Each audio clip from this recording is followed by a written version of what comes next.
Hey guys, how's it going? Matt from Foulball Productions here. Thank you so much for joining me today. I hope that you're doing well because I'm doing phenomenally. Thank you very much. This is the 68th episode of the MFer Podcast. Kind of a bonus I'm throwing out this week because I didn't get to this video that I wanted to talk about last week, or on Monday, I mean. What's up, Jamalama? Howdy, howdy. Nice to see you. Thank you for being here. Yeah, and I wanted to cover this video. This is a video I wanted to talk about for a while. In fact, when this came out, this is April 9th, so a little while ago, almost 2 weeks ago now, when Sargon put this out. But I wanted to talk about this one because I identified with it so much. Like, when I saw Sargon put this video out, I immediately sent it to my buddy because this video, the TikTok in this thing that he talks about, that you guys all know, that you've seen before, it's went viral, and it's an old story, it's from last year, but I would seek it out just to get mad. I would go out of my way to find this fucking video and get mad. And I didn't know why. I was confused as to my own motivations. It was like self-destructive behavior or something. It was very bizarre, but I would just fume, and it wasn't clear. Normally when I'm mad at something, I know exactly why. I'm laser focused on exactly what that is. I'm oh, that's a selfish piece of shit thing to do. I know why. This one, I just was boiling. I couldn't pinpoint what it was, but it would almost be like a drug, doing blow or something like that. I would seek it out, and not that I would regret it, but I'd have that same kind of what is the benefit of doing this? This is just all negative. So I wanted to go about this, and ironically enough, in Sargon, Carl Benjamin style, where his podcasts and his shows are kind of just focused on a single topic for the whole show, and that's what I'm going to do here today. And I don't know how long this is going to take. It's a 20-minute video. I imagine an hour would be my estimate. I'm not sure because I don't normally do this type of thing, but I'm gonna get into this because I think his points that he makes and the observations he offers are so precise, and it kind of cured me of that anger addiction. I don't feel the same hatred towards these women, and I don't feel that same urge to seek it out. It cured me of this affliction. So we're gonna go through it step by step. I've been watching a lot of Carl and Lotus Eaters lately. The best, dude. Carl is so good. Carl can make me be rapt about shit I do not care about. I do not care about the British Parliament or the politics of the dynamics of the Labour Party. I'm listening to them and I'm what are all these wacky parties? Why do you guys have such silly parties? I can't follow it. I have no idea. Say what you will about our system, but at least Republican, Democrat. All right, done. Libertarian, wild card. That's it. It's all you got to know. No, I'm just I don't know any of this, but I'd listen to Carl talk about it. He's so interesting, and he's such a good storyteller. He's articulate. He's smart. He's funny. Doesn't pull punches. He's got that British elegance about him, and he's not a condescending dick like Douglas Murray. But I don't think I have much else about this. I mean, it's funny because it's an old story, and I know it's an old story, and this is even an old video from Carl, but I got to talk about it. I need to share my experience with you. I need to open my heart to you, lovely people. So let's get into this because that's what we're doing here. Let me know about volume. StreamYard, man, I don't feel like I ever had this problem. I don't know if it's StreamYard or if it's Windows, but something changed with the way volume works now. So if it's too low or too high or whatever, just let me know and I will adjust accordingly. In July 2024, a silly TikTok trend occurred of women making little hype videos about themselves. This trend began with a video of some women doing a little... Now, I didn't even know this part. I didn't know that this whole thing was a part of a bigger trend. I mean, it makes sense. It's TikTok. That's all it is trends. And different, girls just copying other shit girls is doing. I totally get it, but I didn't know that it was part of a bigger trend. Immediately already, like, I'm a little more like, oh, okay, it's just dumb shit these girls were doing. Song and dance about what they were wearing on a night out. Boots and slick back bun. Boots and slick back bun. Cowboy boots and a blowy. It's a little higher volume than I'm at. Thank you, Jamalama. Let me see if I can adjust my audio. I can't adjust my audio. I can adjust my gain. Let me see. Let me adjust the gain. And give me a little feedback on that. If that sounds better, I don't know. I never used to have this problem. And recently, like, I recorded a long video. It's on the other channel on Foul Ball Film and Television. And the gain was all blown out. All the audio was just, it was like, a little messed up. And it really bugged me.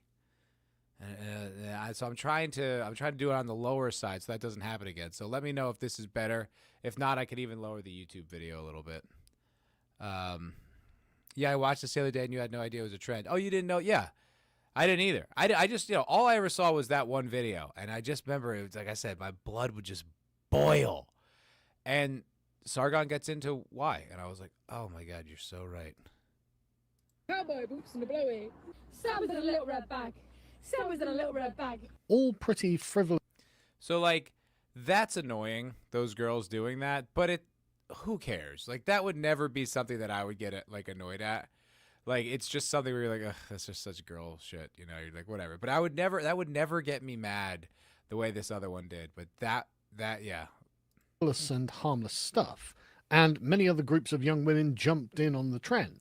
And nobody cared about this until the young women at a small Australian startup called TBH I'm getting anxiety decided to jump on the trend as well to promote their product.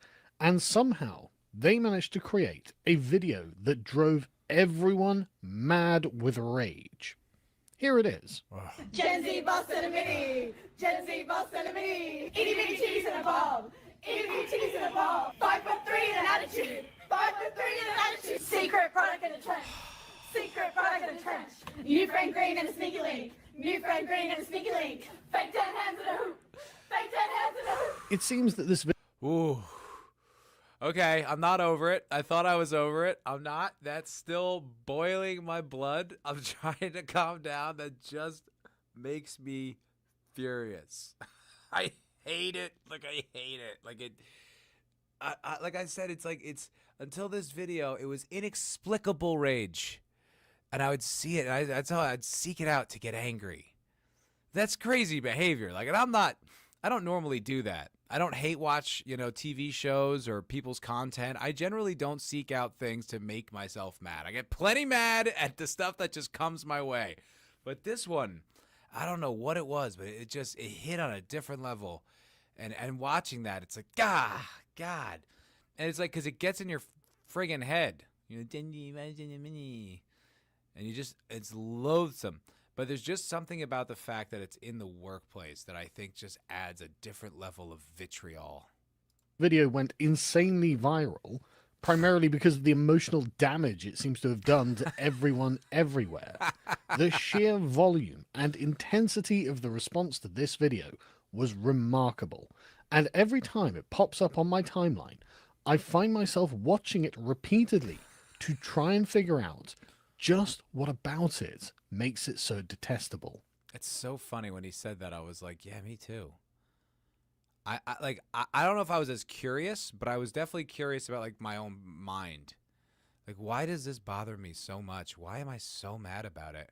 And I was just relieved to learn that it wasn't just me. Like, I sent it to my buddy one time, like, before this Sargon video. I just was like, bro, sometimes I seek this out just to get angry at it. And he, like, laughed at me. And then I sent him this video, to be like, oh, I'm not alone. I feel like I'm in a support group for raging at cringe TikTok broads. But it's so weird. I mean, it's just so weird that we all, like, had that reaction to it. For I too am only human, and I also found this to be completely insufferable. But it seems to be quite difficult to pin down exactly why everyone hates it so much. On the surface, it seems quite unreasonable to have such a strong reaction to a TikTok trend video made by a small women's skincare company. The one thing I didn't realize was that it was a small women's skincare company. That just one detail kind of like, I was like, okay, that's less annoying because it's their stupid little company. If they want to be dumb with their own little company, fine. You know, that immediately, just that follow-up detail is like, okay, that's not as annoying. But even watching it there, it makes me mad. It makes me mad. I generally don't even get to the fake hands in a hoop because by the time like the sneaky link chick shows up, I'm just like, I can't take it. It's like, you know, like people who like hold their hand like on heat, you know, how long could you last? That's how I feel. Once we get to the fake hands in a hoop, I'm like, I can't do it. I can't do it anymore. I'm done. Jamalama. It just sums up the whole cringe zeitgeist of the lib chick office environment of entitlement and just irritating human beings. It sure does, Jamalama. It sure epitomizes the entire thing. Which was just doing its own thing, marketing products for women to women using a trend made by and for women. Clearly, though, this struck a note which resonated more deeply than this superficial analysis would indicate. On the surface, it's easy to say that the trend itself was insufferable because it was so self-absorbed. Women getting around and hyping themselves is actually not an admirable thing to do, and it reveals a kind of perennial insecurity in the modern woman, which itself is not respectable. There's also absolutely no male equivalent. Like, you know, I work out, you know, pretty regularly, and sometimes I work out with my friends. Not often, but every once in a while it happens, you know? And, like, we try to be encouraging, you know what I mean? Especially in that environment. Like, always busting each other's balls, but there you're trying to be, you know, like, better form, more push, you know, it's a very positive environment. But like if I filmed a video of that, of me and my boys being like, yeah, and we're just like hyping each other up and then put that on the internet for approval, like you should rightfully like roast me for something that just self-indulgent. Like who gives a shit about your workout bros and your positive energy? It's like, ugh. It's just so like, well, Sargon gets to it, but one of the things is just there is no male equivalent to this. So it's also when you see that just as a man, you're like, ugh, just repulsed at the concept. I've never been on TikTok, not that I haven't seen a million clips on YouTube. Yeah, that's the thing. TikTok content just makes its way off the platform on every other platform, on Instagram, on Twitter, on meme sites like 9gag and Reddit. You don't really have a choice to not experience TikTok. I don't browse the app. I only upload Foulball Productions stuff up there. But yeah, no, I take zero leisure time because I just feel like that one, it's like designed to get in your brain. I want nothing to do with it. Why haven't we banned TikTok already? Well, maybe it's coming. I don't know. It makes them look like overgrown teenagers who don't know how to comport themselves in an adult environment. But this is a new startup run by young women, and they have created an office environment with which they are comfortable and can have fun in a particularly feminine way, which clearly shows in the video. So it really ought not to have been such a big deal. It's one thing having a bunch of silly girls being self-obsessed in isolation, but there's a wider social context in which this was produced, and one that has been generating a great deal of resentment. I don't think it's unfair to say that modern feminism has deeply impacted corporate culture, not only in deliberate affirmative action programs for women, but also in an unconscious bias in favour of women, which makes it evident that men are being actively discriminated against in the workplace. Now, this is something I can personally attest to. Now, I work mostly in the hospitality industry, not anymore, but for most of my life. I'm going to be 40 next month. I started working in like restaurants when I was 18, 19, 18. Yeah. And so like that's the majority of my employment has been hospitality, and it wasn't always like that, but it is now. You know, like when I was a younger man, it was mostly like male managers and, you know, male kind of like leaders, and the environments were toxic, don't get me wrong, just toxic in a different way. They were just, it was very abusive, but it was at least like a standard I understood. Over the years, it really started to change, and it became a lot more feminine and feminized, and the rules you had to play by were girl rules. And I don't socialize in girl ways. Like, I'll give you an example, right? Like, if there's one girl at work that I don't like, because she's lazy or whatever, or she's got a bad attitude, that, to my mind, I just have a problem with her. But in girl culture, now I have a problem with the girls. And if the girls also bleeds in to management, now you've got a problem on your hand. Just because I had a problem with one girl, now I have a problem with all the girls and the female manager. And it's like a completely unreasonable, tyrannical system where it's like, I can't hold the women to a standard that I would hold myself or another male employee now. I have to like act differently and dance around eggshells on these girls because they'll team up. It's like a coven. It's like you're dealing with the entire group, and it's really toxic. And it's like remember like in high school or whatever, where girls like, we don't like her now, and they freeze out like a girl from the group. It's like they're doing that, but now with guys, and you're like, I don't play by those fucking rules. But the culture has changed, and yes, you do now. Now you do. That's the law of the land all of a sudden. What up, Ruben? Girls are tribal? Not wrong, man. You're not wrong. Good to see you, pal. These girls can be interesting. Most have daddy issues or an SNL. Oh, shut up, Ruben. Jesus Christ, such a creep. I turned down a teaching gig because I can't stand Gen Z. Yeah, Gen Z is a little brutal, but I will say I'm very optimistic on Gen Alpha. I'm bullish on Gen Alpha. Those guys seem to have a completely sarcastic worldview. It's not nihilistic. It's just everything's a joke, and I'm like, sick. That's cool. Gen Z is pretty gay, but Gen Alpha, I'm confident, is going to be pretty dope. What? I don't know what's going on in the chat there, Ruben, but alrighty. This is not a new phenomenon. Take, for example, one data analysis done in 2016 by recruitment firm MoveMeOn.com. After analyzing 20,000 applications, they found that women were 35% more likely to be hired for a job than a man. As one might expect, this is having a severe detrimental effect on the motivation of young men. Bloomberg News analyzed... I also know firsthand, like, working in environments where that's the law of the land, is like, we're trying to hire women. Like, that's like a goal. Now we're trying to hire the best person. We're trying to hire, we want a female bartender. It's like, why? If she's good, great. If she's not, we don't need just a broad in here. Like, it's wild. And I will say no, that's not true. No, never mind. The last environment I was in was good, but it was such a small staff. There was only like 5 of us, and only one of them. 2 of them were girls, but they were cool. But they weren't in charge. US government data which revealed that a fifth of young educated men were not employed and not looking for work. As one young man put it feels kind of delusional now, but I was thinking I could get $100,000 a year job. But after applying to about 500 jobs, he became discouraged. Ooh.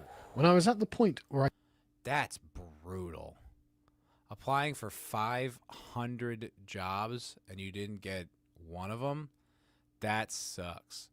I would almost kind of want it to be like, hey, so maybe you need to aim lower. Because if you're getting 500 rejections, that might be on you. But it doesn't sound like it. I don't know. What's up, Low Spec? Good to see you, pal. Small time republic. We always need more women in STEM, but never in sanitation. Yeah, Ryan Long did a sketch about that. And it was I think it was like a song parody talking about how we need to get all the women, like they're completely underrepresented in coal mining jobs and what's it called, like porta potty cleaners. Like it's crazy how oppressive the patriarchy is. It's pretty funny. Comics is in the same boat. Yeah, I bet. A lot of men are, dude. A lot of people are. It's wild out there. I didn't even have one interview for anything. I was like, oh my god, I feel like a failure right now. It definitely messed with my mental health. There is a particular difference in the way that modern society is calibrated to help one of the sexes and marginalize the other. If there is a plague of young men staring at the 500th rejected job application and feeling at their wits' end and not knowing what to do, and then there's a video of 5 frivolous women apparently wasting time in an office instead of actually working, well, that might well feel like a slap in the face. That's exactly what it is. What's up, Senjin Dodo? Good to see you, pal. Welcome, brother. That's exactly what it is, though. It's like, this is work. We're at work. And you're doing little dancey dances. And you're like, and every girl's a queen. Every girl's like Sheba. And it's just like, get to fucking work, you know? It's so obnoxious. It's like, and the culture, you know, and he's like, you give these statistics of all these guys that got to work, and then this is what you see like on the internet. It boils your blood. It boiled my blood. What I'm saying is that a fair left-wing analysis of this situation might conclude that young women have a privilege that the men don't have, and the fact that they can be so cavalier with their time and output seems to show it. Indeed, the women in the TBH skincare video put out a sequel video mocking the comments that they received online, and it seemed to underscore this point in particular. The insults or despair shown regarding their video had made no impact on them, and they just laughed at it because, from their perspective, their careers and social status are unassailable. Gender pay gap, bring it back. Gender pay gap, bring it back. It's giving millennial. It's just like, no more, please. I didn't know there was a follow-up to this. I didn't know there was a sequel. I didn't know it had lore. And it's just like, how do you guys have all this time to fuck around? Why is there not work to do? Like, if there isn't work to do, go home. Dancing around with your cutesy little bullshit. Core. It's giving millennial core. Women should go back to the kitchen. Women should go back to the kitchen. Try not to cringe, impossible. Try not to cringe, impossible. Make it stop, hate this. Make it stop, hate this. They know they aren't going anywhere. You know, and this might also just be personal to me too, but there is a political element to this as well that boils my blood. You know, like living in LA and like working in that culture, right? Like most dudes that you work around, if they found out that you're like a Trump guy or, you know, you had a controversial opinion, they might not invite you to hang out, but it's not really going to get it in the way of work. You know, some dweeby type guys, maybe like real soy types, but you know, it's pretty uncommon. However, if there's a chick you work with who finds out you have a unsavory political opinion, and I'm not saying like you attend neo-Nazi rallies, I'm like you just don't agree with her or the, you know, liberal consensus, that can really bite you in the ass. That can be a real problem. Like that can affect, you can lose your job, you know, like not so much as the political thing, like not like they'll get you for that, but they'll find a way to get you out. And that, dude, the acting community that I was around, now granted that's different, but I guess there was some post around the first Trump election that perhaps I liked, and some girl at the acting studio noticed that I liked it, and that spread like wildfire around the school, all talking about me behind my back. I had no idea. Some girl like that I knew like let me know that was going on, but it was like they were all gossiping that I'm like a, you know, whatever.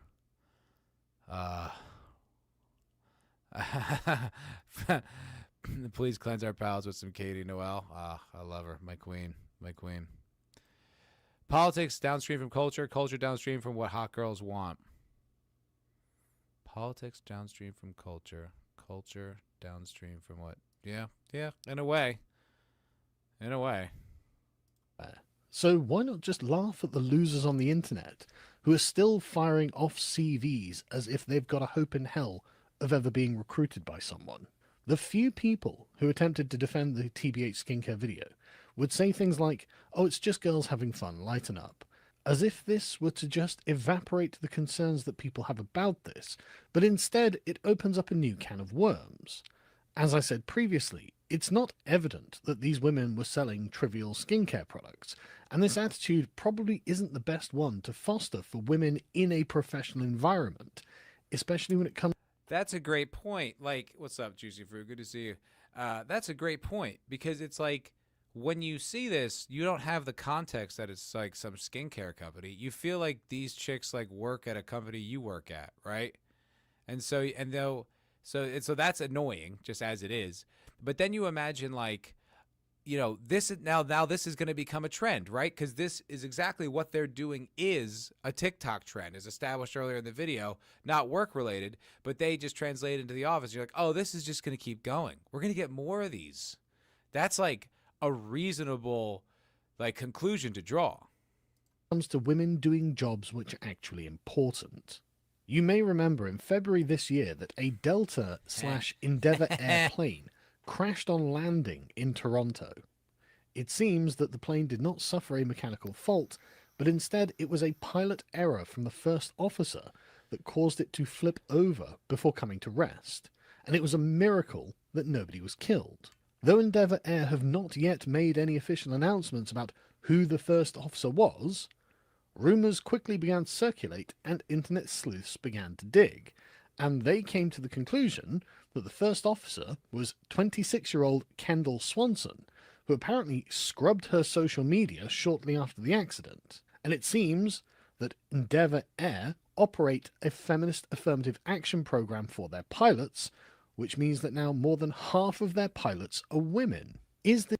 And also like the idea that this airline like scrubbed the information or like wouldn't tell who did it. And you're like, so even when they screw up, so they get hired more efficiently, more like numerically in greater numbers. And then even when they fuck up, no accountability. Could have killed these people. Could have killed a whole plane full of people. No accountability. Crazy. This all correct? I have no idea. But after taking a brief look at Endeavour Air's TikTok account, I could bloody well believe it. Girls, come on. Leave the saving the world to the men? I don't think so. I don't think so. Even if this information does turn out to be incorrect, the reason that people are convinced that this is an example of a prime woman moment is because there is a feeling that women have a way of avoiding accountability that men don't. And this is also encapsulated in the defenses of the TBH skincare video. Has anyone been fired from Endeavour Air after the crash? Good How question. is it that someone can flip a plane and Good not question. lose their pilot's license? Is nobody going to be held accountable for the... Good point, small time. That's right. The government didn't want to reveal the identity of the military helicopter pilot at Reagan National either. Yeah, the one that killed all those people. Yeah. Also didn't get mentioned. It's like, because you almost might start drawing conclusions and using data points and collecting data and being like, maybe not. Maybe you should be more selective based on skill, merit, ability, not gender or skin color. Water is wet, true, but bears repeating when it's still an issue. 80-odd hospitalizations and millions of dollars lost. Saying, oops, I'm just a silly girl, shouldn't be enough to cut it when people's lives are on the line, but it isn't just in such severe circumstances where it becomes unacceptable. There is a certain way of doing things that men have to rightly endure, which women, frankly, don't. And this is a part of the privilege of being a woman in an office environment which is rankling people so much. There's probably a technical term for this, of which I'm unaware, but it's evident that nobody pulls their punches with men like they do with women. And that's something that I can attest to directly again. You know, like I was saying earlier, the work in the hospitality industry has become like a extremely feminized environment. It wasn't like that when I started. And over the years, it's just grown more and more into that, to this thing where it's like I said, now you're playing by girl rules.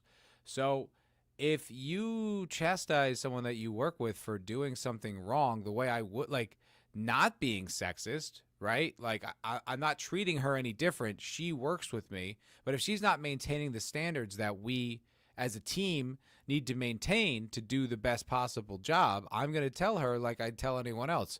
You know, you'd be surprised, but that didn't go over great. There was multiple times where it didn't go over great. It's like you have to treat her differently. It's like, why? I would treat a guy like that. Why wouldn't I treat her like that? Well, she's a girl. It's like, so what? She's a professional. She works here. This is not like, you know, this isn't like a slip and slide. You know, this is work. Do your goddamn job and do it correctly. But that does not, by the way, they're not like, oh, good point. Yeah, she shouldn't be so fucking sensitive. They're like, no, you need to change. For a man to succeed is hard because other men do not give them the benefit of the doubt. There is no solidarity for men. As a man, I heard someone making a joke about that sentient dildo where it's like now the surcharge will be like to have an old white male pilot. That's like that's the next upgrade tier you can get at the airline. It's pretty good. you get no special consideration, no soft touch, and no compassion if the answer is no. If you, as a man, are found to be insufficient, then you just have to get back to work on yourself and do whatever you're trying to do better than you had been doing it before. Right? Didn't you, like, even when that guy was saying he had 500 job applications, I'm like, oh, you need to adjust something, right? Even though it's couched in an article where it's like proving numerically men are being discriminated against, I'm still like, well, I don't know. What are you going to do? Change the whole culture? You have to adjust what jobs you're hiring, you're going after. It's like, even me in this video, I'm still just kind of like, yeah, but you got to do something. It's true. He's right. There is no male equivalent of the feminist movement to whine to a sympathetic society on your behalf and stack the deck in your favour. You have to improve, and if you don't improve, you don't get what you want. For many women, they don't go through this trial by fire, at least to the extent that men do, and this makes them less experienced and less accomplished than the men who would ostensibly be their professional peers. If you aren't fighting tooth and nail to get promoted and are instead shunted up the career ladder because of a privilege you received by just being a woman, then you don't know what you don't know. And furthermore, like, there's a certain socialization that men go through that women do not go through, right? There's a complete lack of like consideration or like, what's the word, like coddling that men, at least they used to be back when I was a kid, back when things were right. But like, you know, if you suck at sports, like, your peers aren't like, it's okay, man. They're like, ugh, get out of here, loser. You know, you suck, right? It's like, get good, you know, like video games, even in that culture, like, it's like there's no like off ramp for that. Like, you have to get good at something. You have to find a skill. You have to be productive and valuable. If you're not, I don't know, I guess go be homeless. Like, you have to do something that society values. It's just, and it's something you learn young, you know, because it's like maybe not in those types of, in that clear of term, but definitely that, like, you know, there is no compassion if you don't have skill or strength or intelligence, value somewhere, and you learn that. And so when you go through this gauntlet, right, of like growing up as a boy, which is just, you know, a jungle. And that's not to say that women don't have a rough time as young either. They do. It's just different. The way they're socialized, what they go through is different. So then when you get into these like environments, I've met like and worked with girls who can play with the boys and hang with the boys for the most part, you know, and they can be held to male standards and they kick ass. So it's not like it's universal, but there definitely is a contingent of broads where it's just like, yeah, I'm not going to adjust or make it softer for you because you don't like, you're not comfortable with this. It's like, that's not my concern. My concern is getting this job done the best and if most efficient way possible. And you are messing that up. That's all this is. It's treating you with the exact respect and directness that I would any other male employee here. Carl is wrong about the whiny men movement not existing. It's in the T and the LGBT. Yeah, plus there's pussy-ass dudes. There's pussy-ass dudes, too. I know what he's saying, and he's not wrong, but there are pussy-ass dudes, and there's, like, wormy little slimy shitheads. It's just the difference is, like, I don't know. I feel like they're dealt with, or at least acknowledged, you know what I mean? At least we all know. I don't know. The cod head reminds you of the film Zardoz? That's the Connery film. Yeah. Where he's in like a loincloth. Interesting choice. When the position you've arrived in calls for expert experience par excellence, you will find yourself realizing that you're actually a fraud and you don't really know what you're doing. The male privilege that feminists lamented for so long was actually the product of survival of the fittest in the male-dominated urban jungle, which made men hyper-competitive, and many women, especially younger women, have just skipped this part of the journey to arrive at the destination, 100%. and they wonder why flaunting this privilege has wound so many people up. I'm not saying that no women have worked hard or anything to that effect, but there is a general trend of this, and I'm convinced that this is at least partially behind the reaction to the TBH skincare video. There is another aspect to the irritation towards women's frivolity. Before he goes any further, yeah, exact. I think that for me, I think that's really what it was.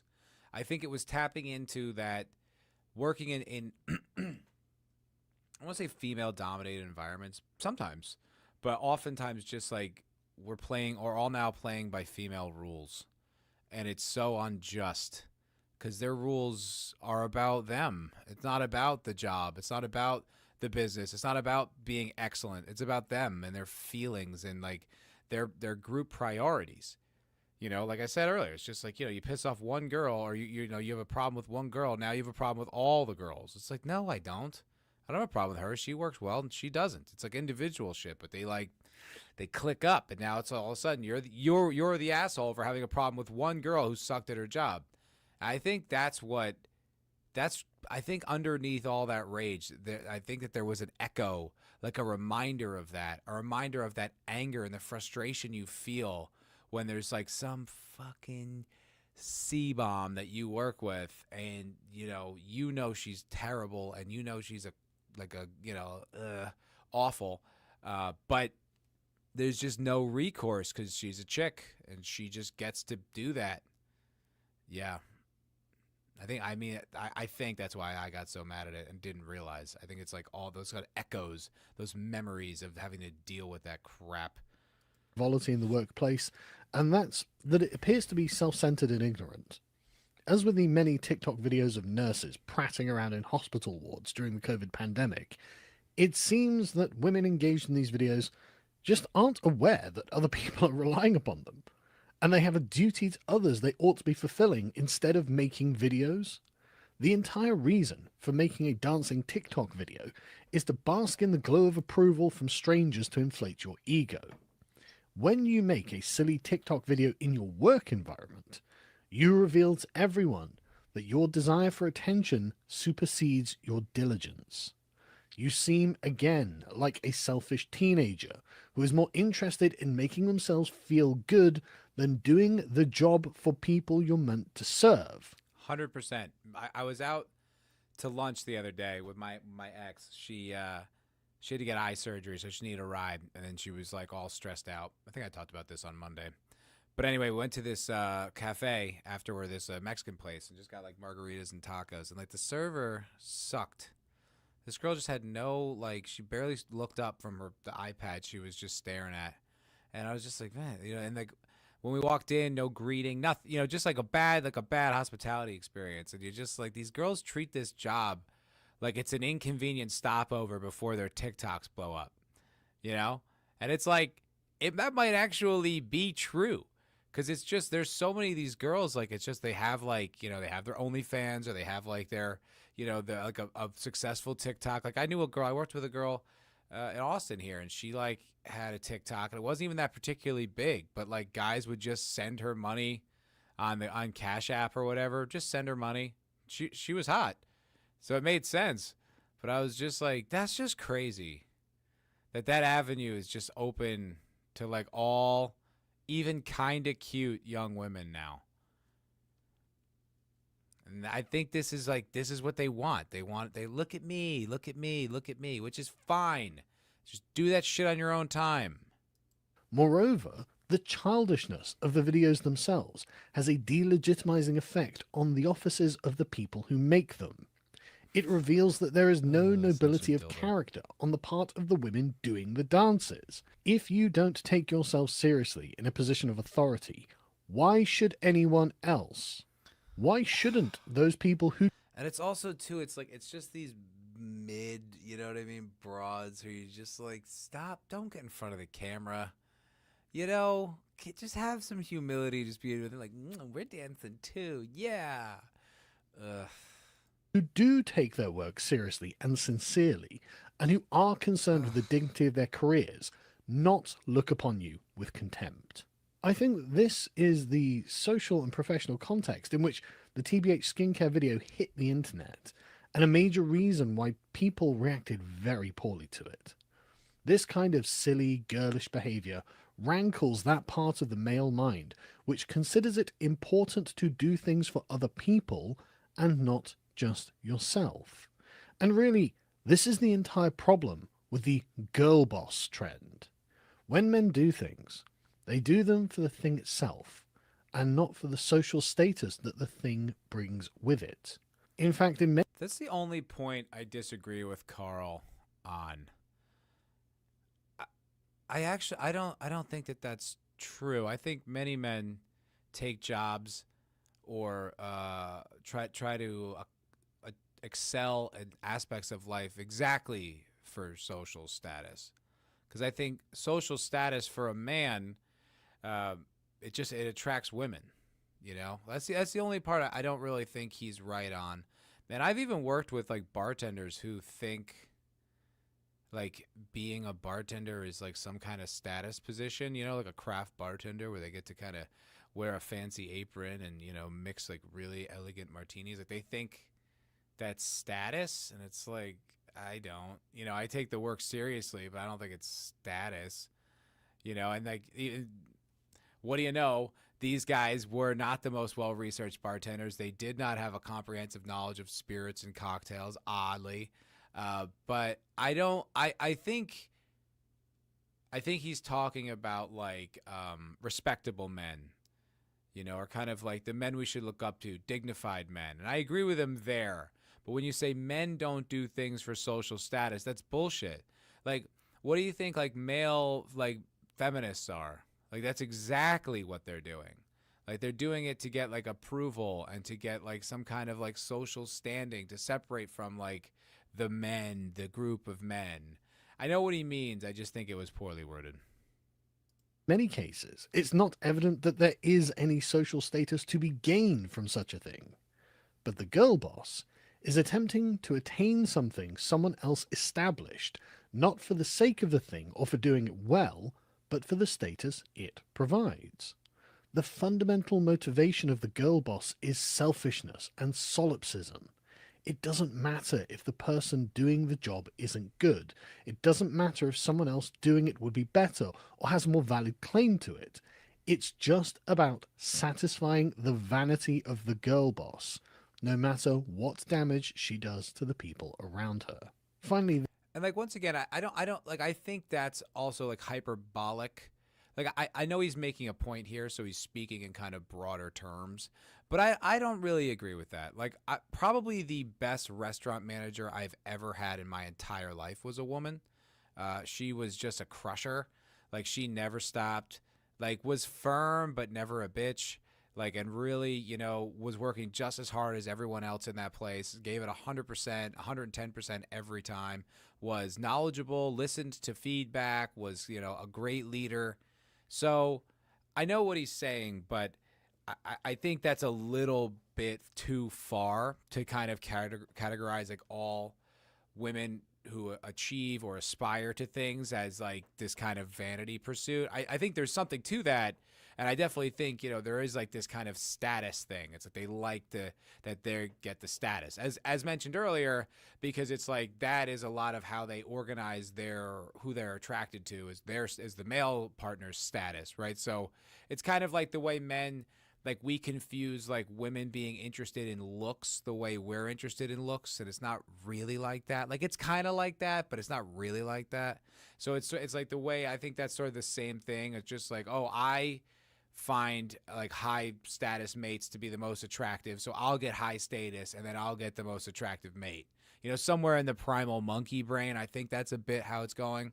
And there's definitely vanity and cruelty and like injustice that can come through that. I'm not saying it's, we just need to be nicer to chicks. I'm just saying I don't think that is a succinct summation of the entirety of what that is, but it's definitely a portion of it.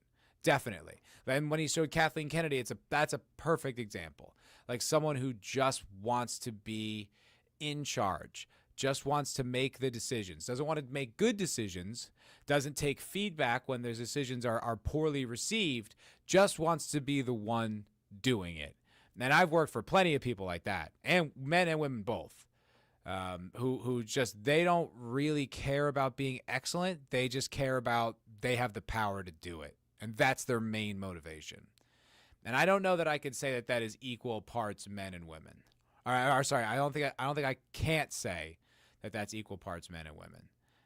It's something I've just noticed as a weakness of character that is female and male. I think the difference is when you come across a female who does that, there isn't the general like the male dynamic. Like, in male interactions, at some point, if it gets confrontational, we all are vaguely aware of the potential of a physical repercussion, right?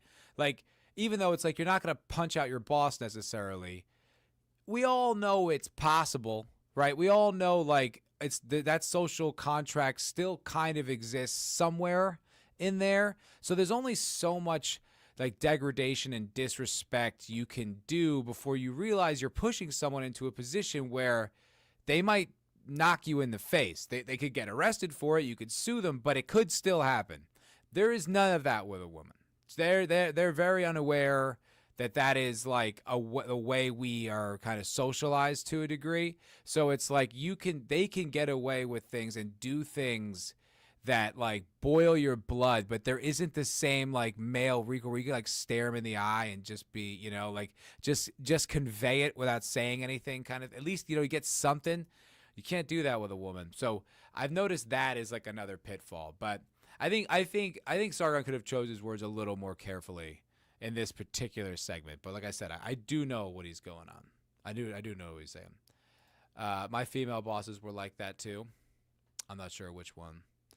Like just want to be in power. It's like, yeah, no, I mean, like I told you, I've encountered at the same job where I had the best manager. Once she left, the woman who replaced her was one of those women who did not care about excellence, did not care about what you had to say, certainly was not working as hard as everyone on the floor. Just the vanity of being in that position was her motivation. And that is 100% accurate for that particular woman. So it's like, yeah. And then the thing is, like I said, that there isn't that kind of male recourse. Like a man disrespects you to a point where you can just be like, brother, if we're not in these four walls, it's a different fucking story. Like, you calm down. I respect your ability, your position to be the boss, but this isn't like, you don't have a gun. You're not the police. You know what I mean? Like, you better watch out. Stop talking to me like that. Jamalama. One summer I worked 3-day shifts for months. One day chick manager, one day chick manager,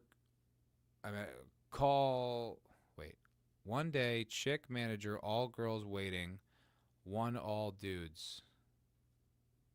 One summer I worked 3-day shifts for months. One day chick manager, all girls waiting, one all dudes. One 50-50, and one of those 50-50 days were the smoothest. The all girls was a nightmare. Oh, I see what you're saying. Oh, okay. Yeah. I do. If I had to pick, I'd pick all guys. But that's just more like personal preference, just because it's like I prefer to be able to say whatever the hell I want without having to like offend anybody, you know, without like girls getting like upset. Like I just have like a kind of a callous sense of humor, so I'd rather just be able to do that, you know, without hurting anyone's feelings. And I just feel like, I don't know, there's just a better instinct to get things done on the whole with men. But like I said, that's not like unique to men. Or it's not like it's devoid in all women. It's just if I had to pick one, I would, you know, prefer it. Suing a dude for punching you is such a bitch-made move. Well, you know, things are different here, Ascension Dildo. You know what I mean? We have a different culture than yours. But I agree, yes. Yeah, but I'm also saying it's like I've never punched out anyone Okay, actually, that's not true. I did punch someone that I worked with, but he poked my eye.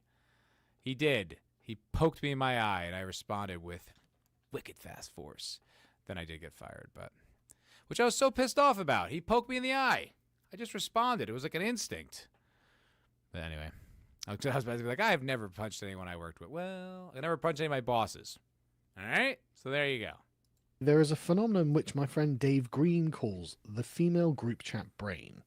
This is where groups made up exclusively of women have a tendency to attempt Alagabolis, my female bosses were awesome. Yeah, and I worked on a movie set one time where it was a female director. She was badass. Totally in charge. Not a bitch. Just moving along. Very much in charge. You know? It's not like impossible at all. Today I would not last a week. I don't have patience for the work environment bullshit. Hey, I don't blame you. It's brutal, dude. It's brutal. It sucks. It just sucks that you're playing by girl rules. That's all. That's the thing. The Distributist is great. I don't know what that is. Is that a movie or something like that? I don't know. not to resolve problems by facing the issues frankly, this YouTube channel. but instead, it's right on the screen. I'm such a fucking idiot. No, this guy's great.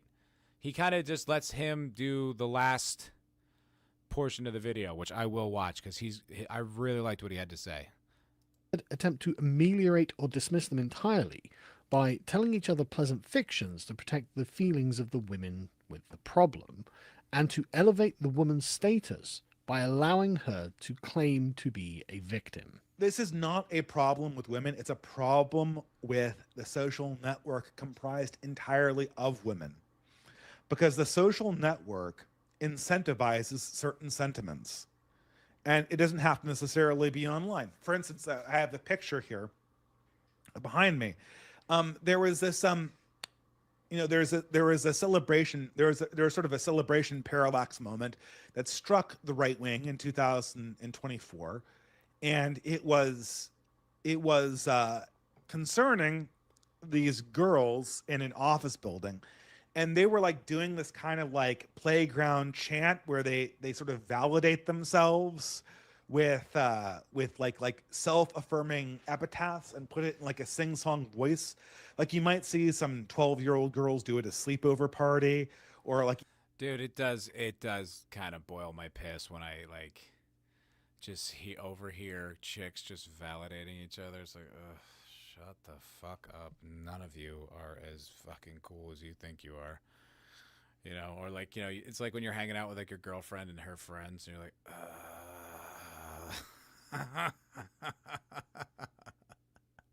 why don't my eyes roll further back in my head? Oh my God. even younger girls do on the playground. Like, girls always do this, but the thing is, like, they're in an office building, and they're obviously employed at that office building, and they release this video on TikTok where they're like buttering each other up about how they're all girl bosses in this kind of like playground chant, dancing around in trench coats and making up rhymes about themselves being, you know, girl bosses with bobs and all this stuff. And every right winger, every man online, like, lost their shit. Like, they got so angry about it. That was me. me. And immediately, that was me. Furious. Privately too. I never talked about it publicly. I never did it a stream or anything about it. I never even thought about it as like a concept.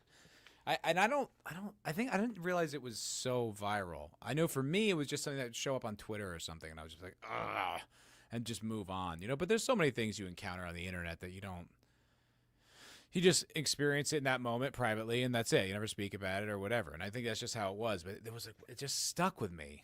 I would just go back to it every once in a while. Like I would Google it. I would try to find it. You know, Gen Z boss, mini girl, TikTok office, and then watch it and just get mad. Just get mad. Just needed a hit. Give me a hit. Like, boilingly angry. But there's a reason for this. Immediately, the question was why. And again, superficially speaking, it's hard to explain because I had a hard time explaining, like, okay, these women are being goofy. It's kind of at work, but why is that? Oh, why are all men getting angry about this? Why am even I getting angry at this? Like, I can feel myself not liking what I am seeing. And I can't even really explain why, other than it's a stupid TikTok video. And of course, like, isn't that funny? Like, I had the same reaction too. I'm watching this. I'm getting angry. I don't even know why, but I am furious. It's so funny. Carl said the same thing. It's just kind of like this sort of irrational fury you had at it. And it's just, and then the reaction's like, yeah, wow, right-wing chuds are getting mad at women having fun at work. Yeah. But this guy breaks it down really well. Like all the typical female bloggers are like, men are overreacting. This is an example of misogyny. What is an example of men reacting to is female groupthink. The female groupthink is, by its very nature, self-validating. And the fact that these women were in apparent positions of power gave people the impression that these women would, like, they'd go into a group, they'd validate each other's decisions, and then, like, the workday would start again. I think that is why we see all the puffy-lipped girls is female groupthink. Because men, no one likes that. Or very few men like it, right? Some men like it, I guess. They want their women to look like sex dolls or whatever with these puffy duck lips. But most dudes you talk to, they're like, no, I don't like it. I wish, lip filler. I was actually talking to my buddy's girlfriend. This was a while back, but, and she was just got defensive about it and was saying, well, no, I mean, like, everyone does it. I'm just like, yeah, I mean, everyone does it now. But 10 years ago, no, there wasn't. No, I don't know, 15 years ago. It wasn't like everyone had to have lip filler to, like, be attractive. Like, this is a new thing that you all do now, but it wasn't always like this. Like, don't act like it was always about that. And I think it's this group, he's going to get to this, but this female groupthink phenomenon is this thing where it's just like women, like, don't believe when a man says it, but like when a woman says it, okay, now I believe it. I've seen it with my own girlfriend. Not that we're together, but like my most recent girlfriend, like I would say things to her, clear, logical, concise, accurate. And she'd like, okay. And then she'd be talking to me like a few days later and like, oh, my friend, just say Jessica. It's not her friend's name, but whatever. Jessica was so, okay. I'm like, I said that 5 days ago, but now it came from her and it's got more validity. That fucking idiot, that cokehead retard you're friends with? Really? Why is her word why do you trust that more? She's a dope. But I don't know. It's something wired into women's brains. They believe when other women say shit more than when men say it. I don't know why. And these women would have all of these crazy ideas that they all validated themselves from believing. And they'll go take these ideas and like use them to justify firing you, or maybe if you're in a publishing environment, not entertaining your manuscript you submitted to the New York Times review of books, or any number of things like that. I mean, any amount of power can be justified. Any abuse of power can be justified if you get a circle of people who are there just to validate you. This is, of course, the inverse of what the feminists were always claiming about the old boys' networks. Men have their own natural masculine biases, and don't even recognize that they have been creating work environments which naturally excluded women and prevented them from getting ahead by not pandering to their feelings of victimhood. What up, Jacob? Hello, sir. Welcome. Welcome in, my friend. Yeah, no, that female groupthink thing is just so goddamn, and it's like I've watched it turn. Where, like, you know, a chick that I know, probably not someone well, but I know, and I'll just kind of like, they'll say something and I'll challenge it. I'll be like, I don't know about that. That doesn't really track with this. Like, and you see, like, it's like, oh, the serpent just came out. Like, I had the nerve to question something she said. And now, because it's a professional environment, now my job's at risk, right? Now my position here is now an issue because the coven, the hive mind, she'll go right in there, and then it's just now I'm an asshole. I've seen him do it. Well, I'll have an issue with one particular girl. It's not all the girls. It's just this one. And then all of a sudden, she turns all the other girls on me. You know, lying. You know, who knows what she's saying. And it's just like, why do I have to put up with that? Why do I have to live up to high school girl clique standards? Why is that the professional norm now? In the way that men do not pander to feelings of victimhood for other men. This does create a hostile environment for many women, and that's why feminism had teeth. Men understood that their environments... One other point to that the Botox and the lip filler stuff. I was one day after work, this was years ago, this is in Austin though, out for drinks with coworkers or whatever. And these girls are talking about all that stuff, you know, the face shit. And I was kind of like, I don't know. Like, I just kind of feel like you should just be like the face you're given, you know? I feel like you should just sound like... These girls were cute, by the way. These were very, very attractive girls. It wasn't like they needed help. They were pretty, and they were like 22, you know? And I watched, like, the one girl was, like, about to, like, agree with me, but then realized that, like, that wasn't the tenor of the group. Like, the girls, these girls, and the alpha, the queen of the group, she decided that that was the take. And then they all, the girl who was going to agree with me, nope. She stopped in her tracks. I watched her do it. And it was just like, because you can't upset you can't upset the group. You'll be out of the group. It's like, okay, fine, whatever. That's girl shit. I don't want to have to play by those fucking rules. That is not my dynamic. I don't care about that. And, you know, I'm completely fine with you not liking my take on it, you know?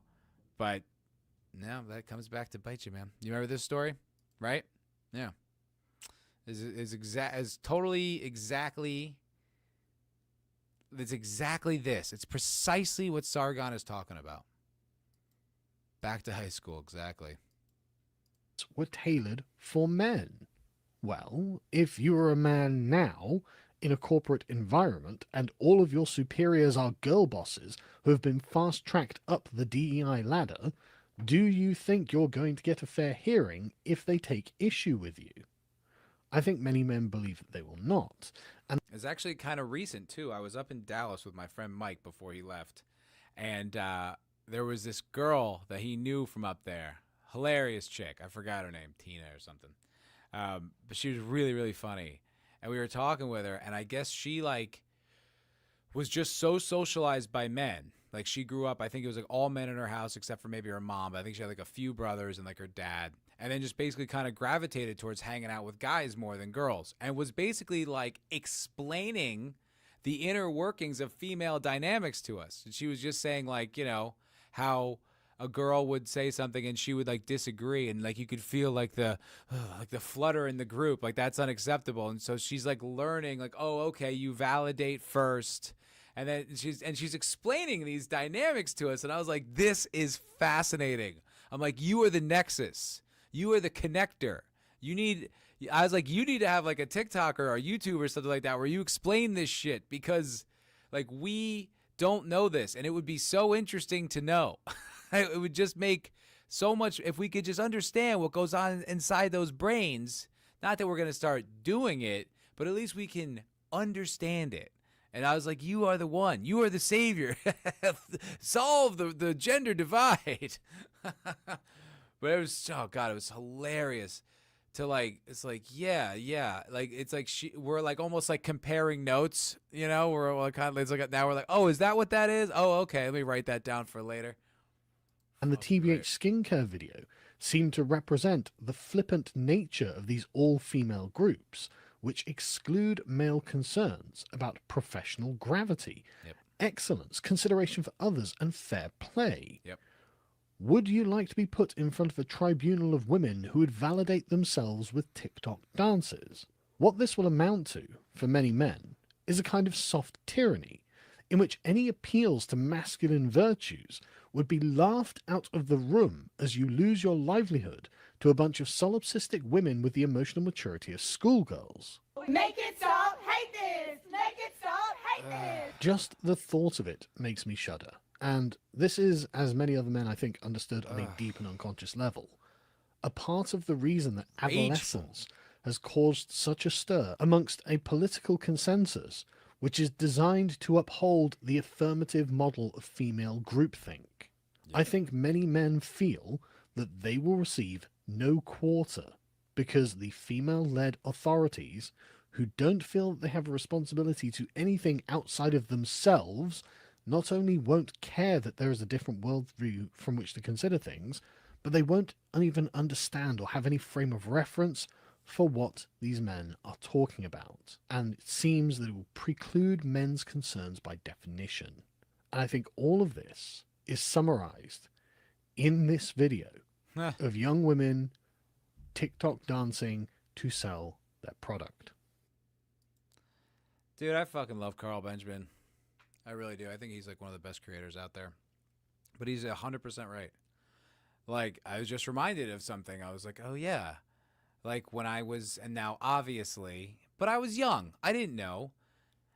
When I took a gender studies course in college. I mean, I was a sociology major. This is one of those courses, and you hear about the way it's described and written down. You're like, oh, that would be interesting. We're going to just kind of discuss the differences between like the genders, and we're going to like learn about okay, like that's an interesting topic.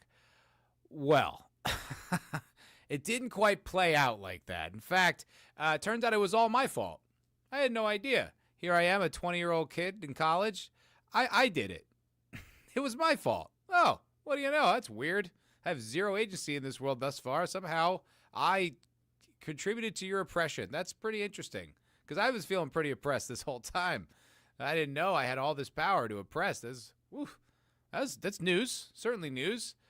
But I remember I went to war with that class. I wrote a whole ass paper about like the gender divide, like gender discrimination, but from the male perspective. I mean, and I remember like I wrote the fuck out of that paper too. I mean, I wish I still had it because it was just like I was furious because I was like, I hate this class. I hate all these broads. The teacher wasn't so bad, but she didn't push back on all the feminist shit. Like she was okay. She's like a lesbian. And like she, you know, but like when these girls would just, you know, viciously attack me or, you know, lie or just misquote and not understand anything, you know, she didn't do anything to correct it. She didn't like, it wasn't like a stimulating intellectual environment at all. And so, I was like, I'll just paraphrase a chapter from this book. And I was just like, I can't do it. Like, I can't do it. And this was 2005, 2006. It wasn't exactly a lot of data out there, you know? So I had to troll like a lot of these like male forums, like what would probably turn into like the incel community or like MGTOW, you know, later on. Just like a bunch of guys who just got really fucked, probably like a lot of times by their ex-wives. And they were very callous, and I was trying to dance around like the kind of more aggressive, like women hating shit. It was like, that's not why I'm here. Like, give me raw data. And I came up with some really fascinating stuff. Like, for instance, and this is the statistic I always remember, is that in New York City, the homelessness system of like men to women is 10 to 1. 10 to 1. There's one homeless female for every 10 homeless men. And I was like, if you don't have a more like clear metric of how little fucking society gives a shit about men who fall through the cracks, like, I don't know. But it was just, and I wrote the hell out of this paper, and I remember like when it was all time for us to present, I was all like psyched up, and then I was like listening to these girls do the reports. I was like, oh, you don't even give a shit. You were just attacking me. You're just like, you just paraphrase a few chapters from the book or a few paragraphs. You didn't even try. I was like, all this year, all this shit. There were a few girls who wrote some actually pretty decent papers, but I think that all contributes to like that thing. It just all came together with that stupid fucking TikTok. I think it's like that's what opened the door for this conversation. It was like one of those things that just like it infuriated me. I had no idea why. It's like once I like listened to Carl talk about it, I was like, that is it. That is 100% it. It's that having to play by female rules, just not getting a fair shake, being blamed for everything, and then watching these dopey broads who aren't even cute, by the way, dance and do this stupid shit, and you're like, fucking shoot me. Jacob Aram Ellsworth, what a name. It's the nature of women. That's why the oldest story ever says so. It's if in their proper environment, they would do well, but they want to be men today, and it causes so many problems. They don't really want to be men. They just want to have the things that men have. Years ago, Bill Burr said that. Women look at men's lives like a buffet. It's like, oh yeah, like high-paying job, I want that. Pay for dinner, nope, don't want that. And just like dance through the things, like just want to cherry pick the things that they think are great, leave all the stuff that they don't, And so it's like, yeah, they just want the things we have. But then you see, like, it doesn't work out for them. They're all miserable. All these high-powered women, it's like, well, they're not gonna date someone that they don't feel as high-powered. It's like, well, okay, but it took you till you're in your 40s to get high-powered, and the high-powered guys are going to start dating girls in their 20s and 30s, obviously. Why would they date you? And it's just like, no, that's crazy. And so now you just got all these, like, spinster millionaire women. It's just stupid. I don't know. It's just those old dynamics, those ways society was organized, like, there's a reason for it. It wasn't all just because everyone's oppressive and hates you and minorities and blah, blah, blah. There was a reason. You sweet summer child, Matt. Yeah, I didn't know. I was an idiot. But it's so naive. It's like, oh, I guess we'll just objectively look at the gender dynamics. Not happening. Stop your cis heteronormative whiteness ways, Matt. I can't. I'm just so inherently sexist and racist. You missed the college PC movement by 2 years? God bless. God bless. My high school wasn't that woke. I don't even think it was. I mean, there was, you get the kind of standard bullshit like government education, but I don't remember it being particularly woke. Going to college, that was a shock. I was not expecting that. I wasn't expecting to have to go to war. Did you pass the class? Got a fucking A, Elagabolus. I got a fucking A. I wrote the shit out of that paper. I wasn't kidding. I really dove into it. In fact, like my professor was just like, this actually kind of reads like early feminist literature. You have like too many statistics. Like, tell the story. And I was just like, okay, all right. You want me to do better on my male inequality paper? Okay, thanks. And she, to her credit, gave me an A. And she could have been a total cunt about it. She didn't. Funny enough, I had a male English teacher who was a real jackass. Who he graded me so hard. I had to write. I had to like strain the limits of my ability to write to get a fucking B- out of this guy. And then I would read the papers that these kids would pass around because we'd like read them out loud, and I'm like, this got a B+. This is barely literate. He just hated me. I'm a fucking guy. Lagabols, shut up. Shut up, said you. I wouldn't even read that. Thank you, Jamalama. Thank you very much. See, it's not. You know what? It's nice to be validated. Okay, these chicks are fine. Do more Gen Z Boston Mini shit. All right, I'm gonna get going, guys. Thank you very much for watching that with me. That was something I've been wanting to do since I saw that video, so I appreciate you guys hanging out with me. Should have another video out tomorrow morning, so keep an eye out for that. And Monday podcast, the MFerPodcast every Monday as always. So ta-ta, y'all. Have a wonderful evening. Have a great weekend. He saw promise in you, Matt. That's why he was harder on you. He could have let me in on that. He was fucking vicious. Hated me. He was trying to get me to drop the class. I don't think he saw promise in me. He was trying to get me. He kept telling me, drop it. Just drop the class. I was like, I'm not dropping it. He still like gave me like a shitty grade. I don't know. If he saw promise in me, it was like the teacher in Whiplash. It was abusive. Fucking abusive. Shoot, do more like this later. Fuck yeah. Thanks, Jamalama. Appreciate you. Appreciate you. All right, y'all. Boy, was he wrong. He sure was. Well, now I take my writing skills into my video essays, and they're compelling, and I push myself to the limit on those. All right, guys. Have a great night. I'll see you all Monday. Peace. How's that for a slice of fried gold? Yeah, boy!